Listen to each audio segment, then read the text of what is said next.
Welcome to the Gentleman's Guide to Gaming, and well, let's start off with the big thank you. Thank you so much, everybody who is watching this video, who supported, backed, shared, commented on, otherwise enthused about Curseborne. We exceeded 600% of our funding target. We nearly cracked $200,000. We got over 3,000 backers. We hit all but one of our listed stretch goals.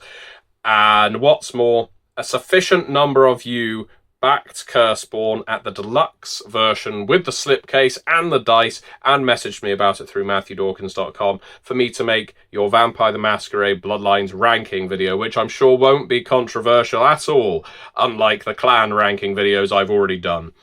I've seen a few of you asking for Vampire the Requiem Bloodline ranking videos, and I can only guess you're trolling me because there are, I think, over 100 Requiem Bloodlines. So I'm throwing the gauntlet down again. If you mean it, if you really want me to rank all of the Requiem Bloodlines as if I even know all of them, you go ahead and, well, Curseborne's Kickstarter has ended, but you can still pre-order The World Below. And what's more, if you do it now, you get the PDF right like that, because the PDF is now available to backers. So if you pick up the deluxe version of The World Below with dice, well, I will count that toward the 5 backers I need to consider, no, I won't consider, I guarantee I will make a Requiem Bloodlines ranking video. Good God. I say video, it'll be about 5 parts. But the Bloodlines for Masquerade will come sooner, of course. And the same kind of rule applies. I think this has been actually a pretty good system. I've seen only a couple of people really balking at the idea of having to pay to request a video. Well, there's 2 ways you can do it.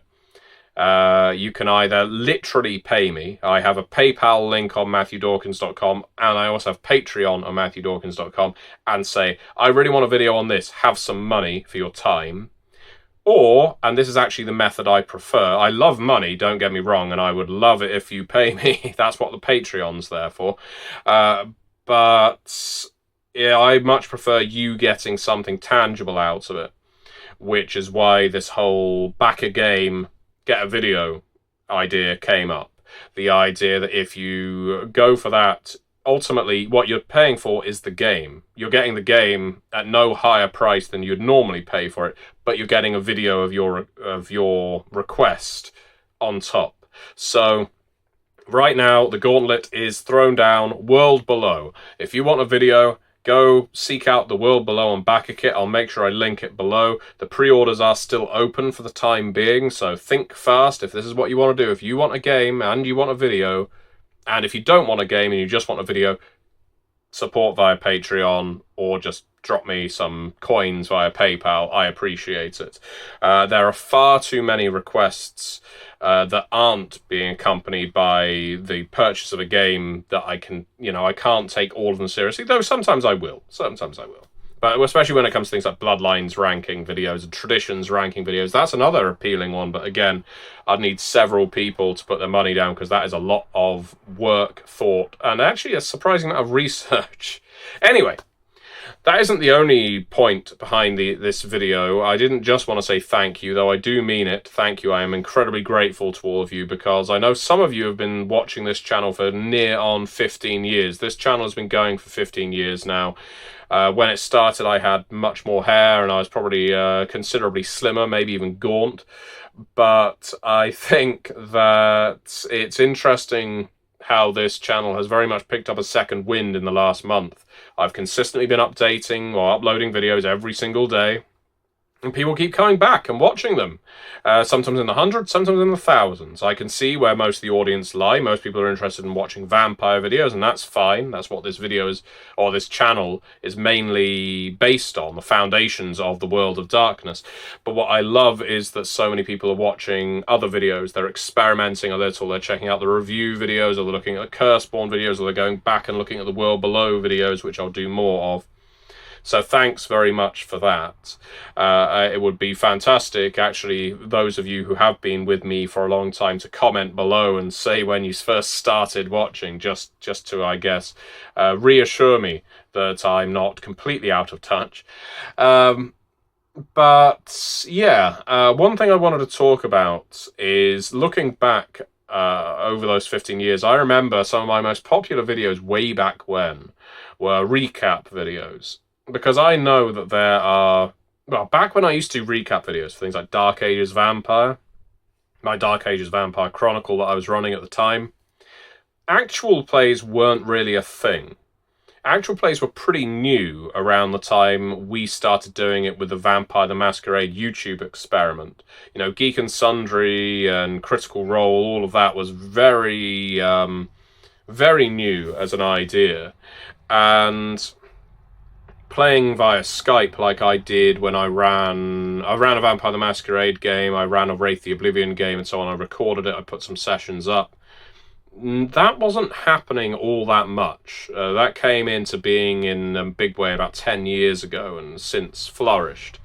But my point is, there are some people who can really engage with actual plays and some people who really engage with recaps, and the two don't necessarily cross over, and I understand that. I, for instance, can't get into the incredibly high production value, chummy actual plays of Critical Role, of LA by Night, for example, which might surprise you.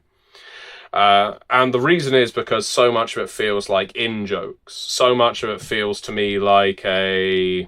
And this is obviously it's my personal opinion, it's subjective. It feels like in one aspect it's highly produced, and in the other it feels like you are watching a lot of people tell jokes and not necessarily play the game that you want to. You can't learn much through them, is my feeling.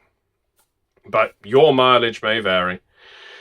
And I get why some people are real fanatics about these things, why some people want to buy plushies of LA by Night vampires. I mean, I wouldn't let something like that cross my threshold, I'd burn it. And I don't mean in a, I think it's wicked, I mean.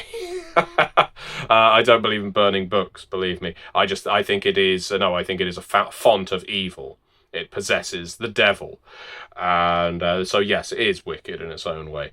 But no, I get it, because I think if you caught that roller coaster when it started, you have a sense of investment and you've watched from the beginning and you feel like you're part of the team. It's almost like a parasocial thing. But coming in at any later point has always just kills my enthusiasm. It's the same reason I never really got into the whole Marvel movie thing. It just doesn't really appeal, and I can't really work myself up to start with Iron Man 1 and watch, 50 films. Anyway, no matter how good Wanda all along was, Agatha all along, see, this is how out of touch and old I am at this point.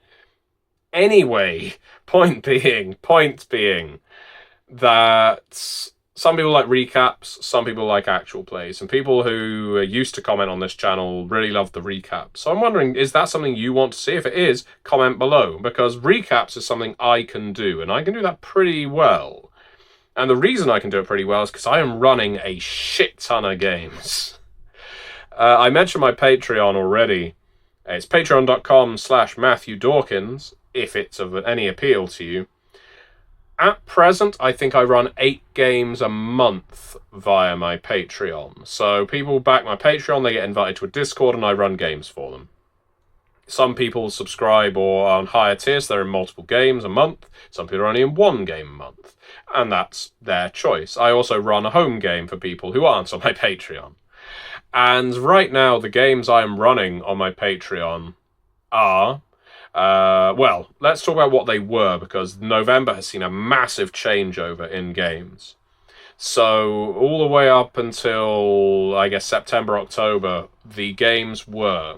They came from Camp Murder Lake, which was not a one-shot. It was high schoolers sent to an island where they start getting picked off one by one, and it turns out their teachers are hunting them. That was a great, fun campaign with surprisingly moving moments due to the relationships the characters were forming with each other. It went to show that They Came From does not have to just be a wacky one-shot game. So we had They Came From Camp Murder Lake. That has just changed into They Came From Classified because they reached the end of their first story. We wanted to change in genre. We're now playing Classified, so we're now doing espionage in the 60s. So, we've got They Came From. We had 2 campaigns of Slay Industries going. Slay Industries is a game, I will do the 2nd edition review of it on this channel pretty soon. We have 2 different groups of Slay Industries squads, and they each had their own BPNs, their own missions, their own colourful personalities, and so on. Now, one of those groups has just come to an end. That is the Dr. Magulon squad, which, they went through various ups and downs as a squad, but ultimately made it out with only losing 1 member of the squad permanently due to dramatic decapitation. But it was caught on camera, so that's all fine. We also had the Iced Squad, who are currently trapped in Cannibal Sector 1. They're still going with Slay Industries. Of course, they've got to make it out of Cannibal Sector 1. They failed their most recent BPN, which was to track down an ex-war criminal hiding in Cannibal Sector 1, but they survived an encounter with Digger, the largest, most vicious man-machine out in Cannibal Sector 1, and they filmed it. So they're hoping that despite the fact they failed their BPN, they're going to be able to make some bank when they get back home and sell the footage of their encounter with Digger. If they can make it out of Cannibal Sector 1. That's the big issue there. So the Dr. Magulon squad, their game just ended, and they are now going to be starting up a campaign of Curseborne. We had those 3. We had Camp Murder Lake, 2 Slay Industries. We also had 2 Vampire the Requiem Chronicles. And both of these Requiem Chronicles were set in Las Vegas. They each started with the same kernel of an idea, which was really helped for me by the fact that each group had a character in it who was tied to organised crime, which allowed me to start each chronicle with having to dispose of a body in the Nevada desert. And that body suddenly springs back to life at the moment of disposal, except it springs back to life not as a vampire, not as a ghoul, not as a human, but as something far worse. After that point, each of the coteries of these Requiem games went in completely divergent directions. So while I started with the same idea for both, they've become 2 very different games.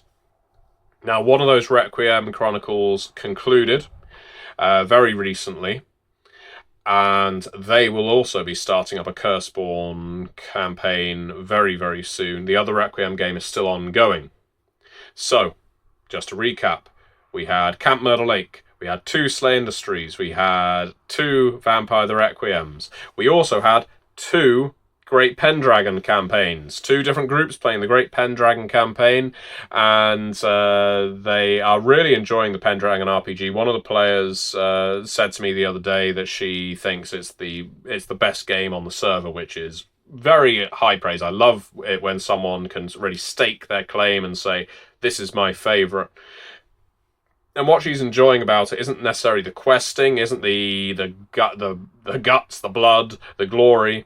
It's the realpolitik of it, the intrigue, the marriages, the family intrigues, the diplomacy with your king, the Crusader Kings aspect of Pendragon, which she's really getting into, and I think each of the groups is in their own way.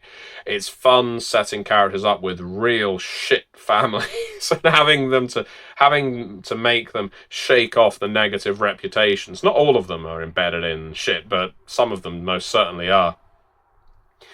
And yeah, each group is around the 487 AD mark in years, so King Uther is still reigning. I'm not going to spoil much of what's to come, because that should be a nice surprise for them if they tune in to watch this.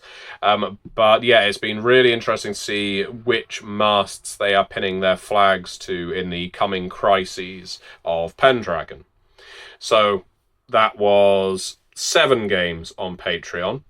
We then also had Call of Cthulhu, Horror on the Orient Express. So Horror on the Orient Express is one of the epic Call of Cthulhu campaigns. This group just concluded, at least for now, with the game, with a crew of investigators reaching Venice, or just about to leave Venice. So they made it from London to Paris, Lausanne, Milan, Venice. This has taken them several months, and now they've decided half the party's dead.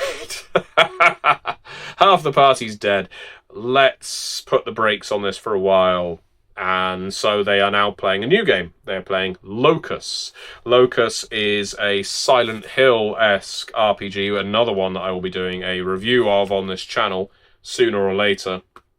It is a game where you play characters who, due to their traumas, due to their sins, are brought to a dire place and have to work through some of those issues and become slightly more virtuous, you might say, if they're to stand a chance of redemption and escaping this Dante's Inferno style hell. So Locus will be starting up this month. And am I missing anything? Because that is 8 games, and I feel like there may have been a 9th, because I'm also running a weekly game for one of my local groups, which happens to also be Locus now. It was Slay Industries. I like to play the same game with multiple groups to get different stories, and also to get ideas from each group to plant in other ones, and it never makes me feel bored of the game. It's very interesting when I'm playing the same game with different groups. I never feel bored with it, because one group will energize me to run it for the other. Now, if I'm forgetting one... Changeling the Lost. Yes, so that is the other Patreon group. So that makes 10, including my local group, that I am running a month. So, Changing the Lost, 2nd edition. This chronicle was a lot of fun. It's with one of my mainstay Patreon groups. They were relatively newly escaped Lost, and they have been dealing with their fetches, of course, who supplanted them. They have been trying to track down a youth who was potentially taken through the hedge, or maybe ran away for other reasons. So they've been investigating that. They've also been wondering where all the other changelings in Beaufort, North Carolina are, because for some reason there's only one there, and he claims that he has always been the only one. Unfortunately, this chronicle has just concluded, and it's just a question of time and energy, and me not having much of either right now, which sounds ridiculous when I can say how many games I'm running. But my point being, when I describe all of these games to you, is to say that I run a lot of games, and therefore I've got lots of stories I can tell. If people are interested in me telling them, if you are interested in me telling you the stories I am running, I am more than happy to do recap videos, but I'll need people to ask. I'm not just going to throw them into the wind and see how they land, because doing recaps can actually take a fair amount of time to go over my notes and sort of order them mentally into some fashion. I could script them, but I've never really scripted videos for this channel, so why start now? That's even more time that I don't have to spend on these things. And I suppose if I want to add more games to it, I was running Curseborne for Red Moon Role-Playing until very recently. I was running Shadows of Yog-Sothoth, a Call of Cthulhu campaign for Red Moon Role-Playing very recently. So that's 12 games. Yeah, and playing Warhammer Fantasy, The Enemy Within, although now it's Empire in Ruins, the very last part of that campaign for Red Moon Role-Playing. So lots of games on the go. I do a lot of gaming. It is not just part of my job. It is not just part of my hobby. It's part of my life. It's a major part of my life to game, to role-play, to run games, and I love it. I wish I had more time to do even more of it, but, you know, I do have other things that I like doing beyond gaming, can you believe it? So, anyway, all of that said, I mean, maybe that appeals to you, maybe you want to play some of these games. If so, my Patreon link is below. That I will say right now, the games I am running, I would hazard a guess, are full. That doesn't mean you can't back the Patreon at a low level, join the Discord, jump in as soon as a game is available. But, of course, if you want to hang on, not support, but also play one of the games in the future, I suggest emailing me, messaging me at some point in the future when you've got the money and the time and the enthusiasm, and I'll just tell you if there's a space available and you can sign on then. Likewise, yes, if you want the recaps, ask for them. That's what this video is. It's asking you, do you want to see things like that? And if you do, by all means ask. And if you want guidance on how to run so many games in a month without just getting completely exhausted, I'm probably the wrong person to ask. But, you know, I can always make videos about that as well. How do you come up with so many ideas? Well, I work on games for a living, so luckily it's a self-perpetuating cycle. I run games, they give me ideas for writing. I write games, that gives me ideas for running. And I probably wouldn't be able to do one if I didn't do the other. Anyway, with that said, thank you very much for watching, and I will see you next week.